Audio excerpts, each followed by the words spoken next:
नमस्कार, रफ्तार मीडिया में आपका स्वागत है। आपके साथ मैं रीना झा बालियान। खबरों का रुख करेंगे, लेकिन उससे पहले एक नजर डालते हैं इस वक्त की हेडलाइंस पर। पंचतत्व में विलीन हुए पूर्व सीएम बीसी खंडूड़ी। हरिद्वार के खड़खड़ी घाट पर राजकीय सम्मान के साथ हुआ अंतिम संस्कार। बेटे मनीष ने दी मुखाग्नि। लैंसडाउन से बीजेपी विधायक महेंद्र दिलीप रावत का बयान। खुद को पहाड़ी बताने वाले नेताओं पर साधा निशाना। कहा, बच्चों को नोएडा में सेटल करने वाले जय पहाड़ी का लगा रहे नारा। हरिद्वार के गंगनहर में चिकन बिरयानी फेंकने का वीडियो वायरल। संत समाज ने जताई कड़ी नाराजगी। बताया, आस्था के साथ खिलवाड़। पुलिस प्रशासन से की सख्त कार्रवाई की मांग। रुड़की में हुए ब्लाइंड मर्डर का खुलासा। 48 घंटे में पुलिस ने 5 आरोपियों को दबोचा। 2 अब भी फरार। चप्पे चप्पे पर हो रहे तलाश।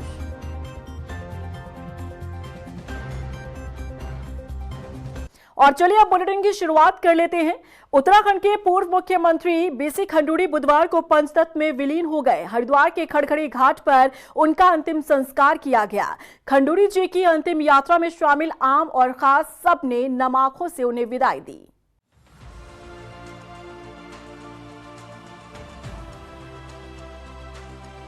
उत्तराखंड के पूर्व मुख्यमंत्री भुवन चंद्र खंडूड़ी आज पंचतत्व में विलीन हो गए। हरिद्वार के खड़खड़ी घाट पर उनका अंतिम संस्कार किया गया। पूरा राज्य खंडूड़ी जी के जाने से गमगीन है। देहरादून स्थित उनके आवास से जब मेजर साहब की अंतिम यात्रा निकली तो सड़कों पर जनरल भुवन चंद्र खंडूड़ी अमर रहे के नारे गूंजने लगे। खंडूड़ी साहब अमर रहे, खंडूड़ी साहब अमर रहे। करीब 7 किलोमीटर लंबी मेजर खंडूड़ी की अंतिम यात्रा उनके आवास से बीजेपी प्रदेश मुख्यालय पहुंची, जहां बीजेपी कार्यकर्ता, समर्थक और आम जनता ने भी नम आंखों से अपने नेता को विदाई दी।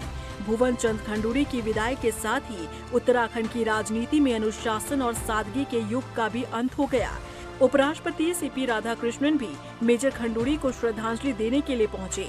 भुवन चंद्र खंडूड़ी के बेटे मनीष खंडूड़ी और पूर्व मुख्यमंत्री तीरथ सिंह रावत के साथ ही सूबे के मुखिया पुष्कर सिंह धामी ने खुद खंडूड़ी जी के पार्थिव शरीर को कांधा दिया।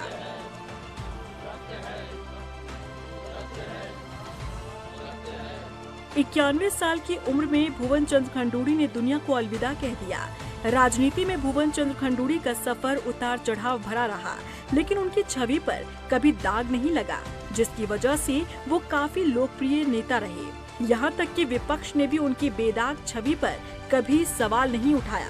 मेजर खंडूड़ी की पहचान एक आर्मी स्टाइल प्रशासक की थी। उनकी मीटिंग्स में देर से पहुँचने की कल्पना भी अफसर नहीं कर सकते थे। अगर कभी किसी विभाग में कोई फाइल लटक जाती थी तो अफसरों की खैर नहीं हुआ करती थी। खंडूड़ी जी के राज में विभागों की नियमित मॉनिटरिंग होती थी।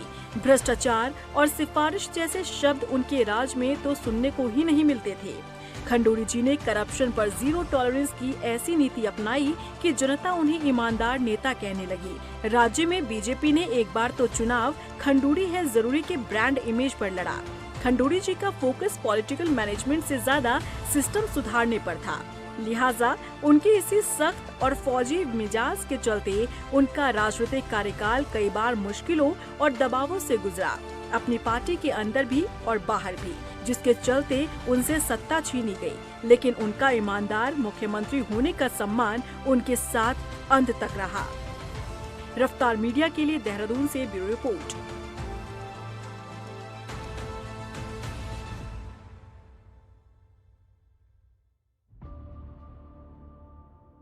बीसी खंडूड़ी का सेना की वर्दी से लेकर मुख्यमंत्री की कुर्सी तक का सफर उत्तराखंड ही नहीं, देश की राजनीति में भी एक मिसाल माना जाता है। एक नजर डालते हैं उत्तराखंड के पूर्व मुख्यमंत्री बीसी खंडूड़ी के सफरनामे पर। सेना की वर्दी से लेकर मुख्यमंत्री की कुर्सी तक का बीसी खंडूड़ी का सफर उत्तराखंड ही नहीं, बल्कि देश की राजनीति में भी एक मिसाल माना जाता है। एक नजर डालते हैं बीसी खंडूड़ी के सफर पर। बीसी खंडूड़ी का जन्म 1 अक्टूबर 1934 को देहरादून में हुआ। 1951 से 1953 तक इलाहाबाद विश्वविद्यालय से उन्होंने विज्ञान विषय में पढ़ाई की। 1954 में भारतीय सेना की कॉर्प्स ऑफ इंजीनियर्स में कमीशन पाया। 1982 में अति विशिष्ट सेवा मेडल मिला। 1991 में पहली बार गढ़वाल संसदीय सीट से सांसद चुने गए। 1996 में सांसद का चुनाव हार गए। 1998, 1999, 2004 और 2014 में लोकसभा चुनाव बीसी खंडूड़ी जीते। साल 2000 में वाजपेयी सरकार में सड़क परिवहन एवं राजमार्ग राज्य मंत्री बने। साल 2007 में उत्तराखंड के मुख्यमंत्री बने। साल 2011 में खंडूड़ी को दूसरी बार उत्तराखंड की कमान मिली। साल 2012 में कोटद्वार चुनाव वो हार गए। साल 2014 में आखिरी बार चुनावी मैदान में उतरे और सांसद बने। उत्तराखंड के चौथे मुख्यमंत्री रहे भुवन चंद खंडूड़ी ने मेजर जनरल के पद से सेवानिवृत्त होने के बाद भी आराम का रास्ता नहीं अपनाया। 1991 में सार्वजनिक जीवन में प्रवेश कर उन्होंने जनसेवा को अपना नया दायित्व बनाया। उन्हें अटल बिहारी वाजपेयी राजनीति में लेकर आए। ये दौर 1990 का था। खंडूड़ी सेना से रिटायर हुए थे। भुवन चंद खंडूड़ी की गिनती पूर्व प्रधानमंत्री अटल बिहारी वाजपेयी के भरोसेमंदों में होती थी। पहली बार लोकसभा पहुंचने के 2 साल के भीतर ही खंडूड़ी को पार्टी का मुख्य जानकार बना दिया गया। 1996 के लोकसभा चुनाव में खंडूड़ी को हार का सामना करना पड़ा। 1999 में अटल बिहारी वाजपेयी सरकार में सड़क परिवहन मंत्री बनाया गया। इस दौर में देश में सड़कों की शक्ल बदलने और हाईवे बनाने का काम हुआ, जिसके लिए खंडूड़ी की आज तक प्रशंसा की जाती है। कहा जाता है कि वाजपेयी का खंडूड़ी पर इतना भरोसा था कि उन्हें काम करने की पूरी आजादी मिली थी। 17 साल बाद एक बार फिर साल 2007 में बीजेपी को खंडूड़ी को देहरादून भेजने की जरूरत महसूस हुई। अब तक उत्तराखंड को बने 7 साल हो चुके थे और सूबे में बीजेपी के अंदर गुटबाजी जोरों पर थी। मैदान में कोश्यारी और निशंक गुट थे और दिल्ली तक प्रदर्शन करने के बाद भी सूबे की कमान खंडूड़ी के हाथों में ही आई। साल 2007 से लेकर 2009 तक खंडूड़ी ने मुख्यमंत्री का पद संभाला। ये वही दौर था जब अटल बिहारी वाजपेयी का स्वास्थ्य खराब रहने लगा था और लाल कृष्ण आडवाणी और सुषमा स्वराज समेत कई बड़े नेता खंडूड़ी को हटाने के पक्ष में आए और सूबे की कमान रमेश पोखरियाल निशंक के हाथों में आ गई।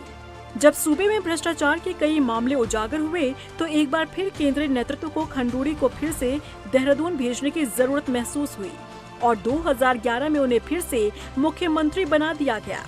साल 2014 में मोदी लहर की वजह से बीजेपी पूर्ण बहुमत से सत्ता में आई तो बीसी खंडूड़ी को रक्षा मामलों की संसदीय समिति का अध्यक्ष बनाया गया। बीसी खंडूड़ी का कार्यकाल जीरो टॉलरेंस और सख्त प्रशासन के लिए जाना गया।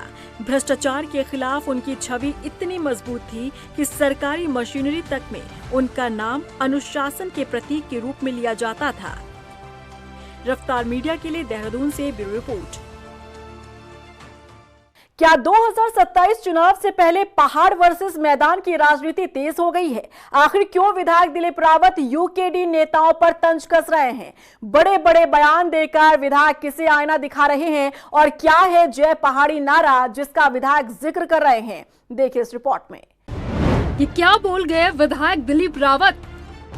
2027 चुनाव में मैदान वर्सेस पहाड़ की लड़ाई। किसने दिया जय पहाड़ी का नारा? किस नेता की ओर विधायक का इशारा?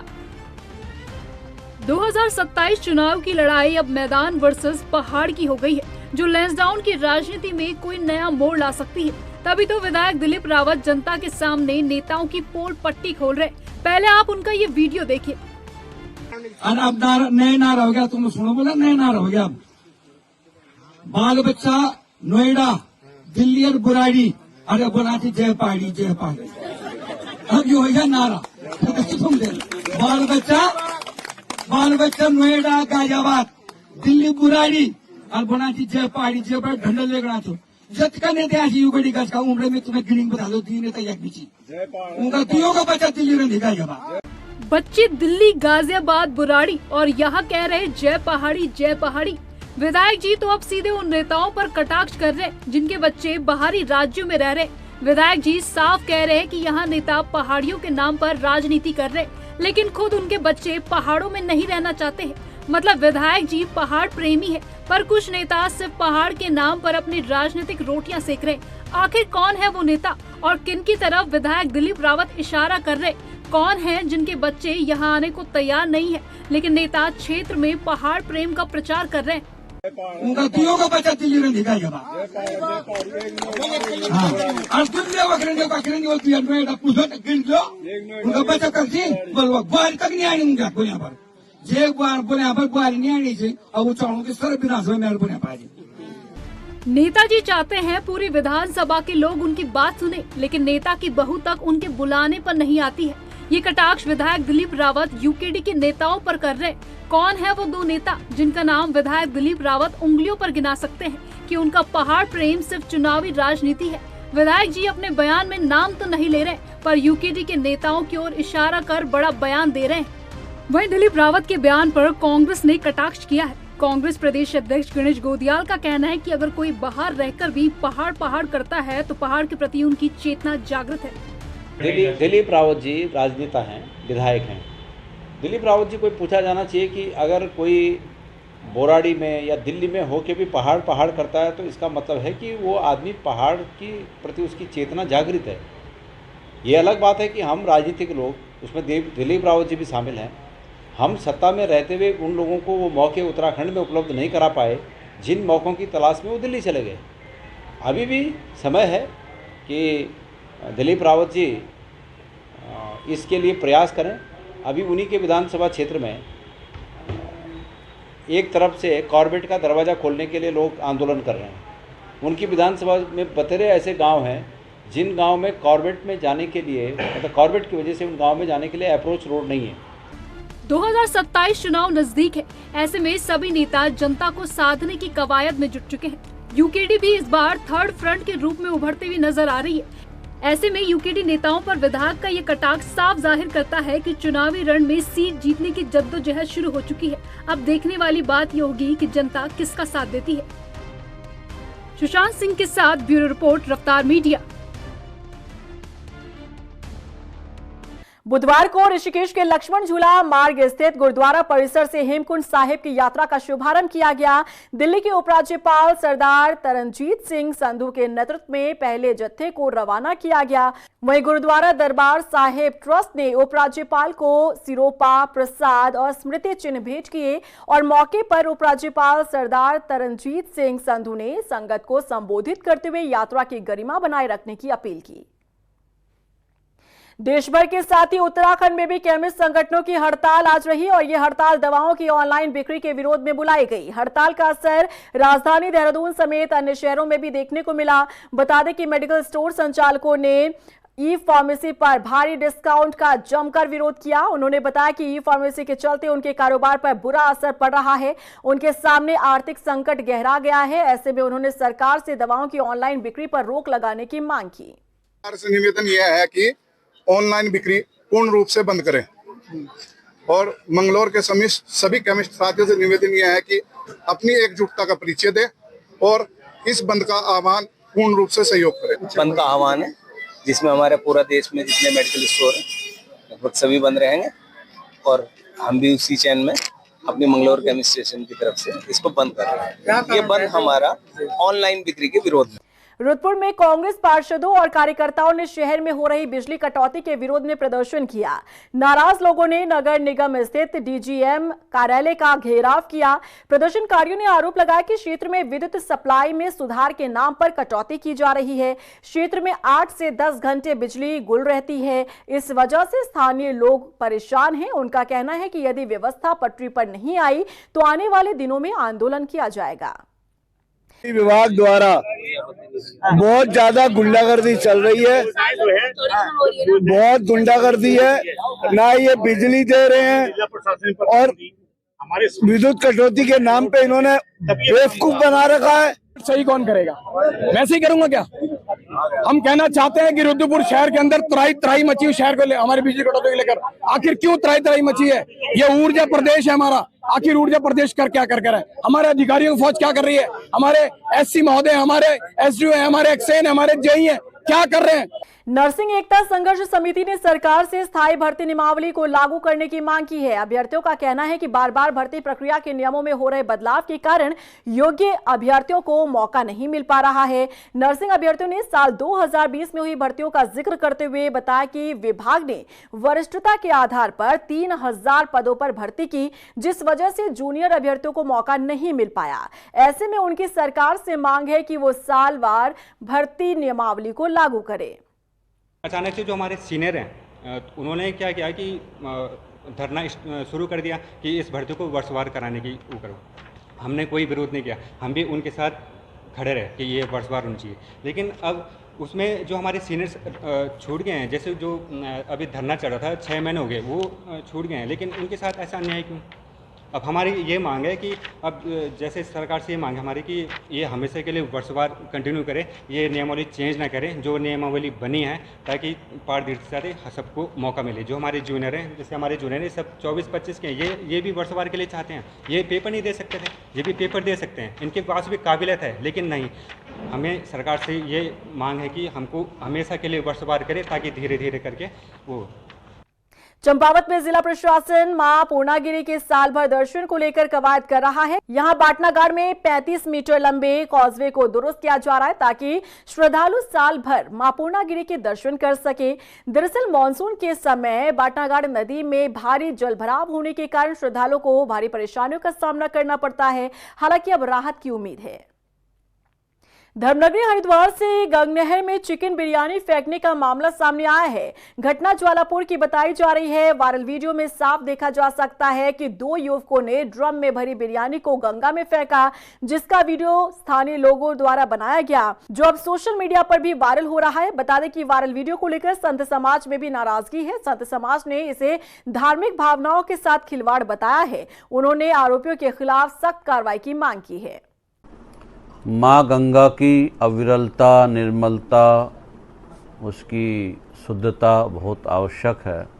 और जिस प्रकार से ये एक वीडियो हरिद्वार ज्वालापुर से वायरल हो रहा है, नॉनवेज की बनी सामग्री माँ गंगा में डालकर एक प्रकार से ये हिंदू धर्म को अपवित्र करने की एक साजिश है, षड्यंत्र है। कि कुंभ क्षेत्र में पूरा बड़ा क्षेत्र आता है, व्यवस्थाओं के मद्देनजर बड़ा क्षेत्र कुंभ का किया जाता है। मैं फिर कह रहा हूँ कि वहाँ अन्य लोग भी, मैं कह रहा हूँ श्रद्धालु नहीं, स्थानीय लोग भी स्नान करते हैं और भी लोग करते हैं, लेकिन क्यों ऐसी जगहों पर जानबूझ पर जितना भी है गंगा का जल तो जिसमें भी मिले, एक पात्र में मिल जाता है, तो उसको भी हम एक साधारण जल में भी गंगा की 2 बूंदें मिल जाएंगी तो हम उसको गंगा जल मान लेंगे, तो गंगा से ही तो निकल कर जा रहा है। लेकिन इस प्रकार की चीजें करना बिल्कुल ये माफी योग्य नहीं है।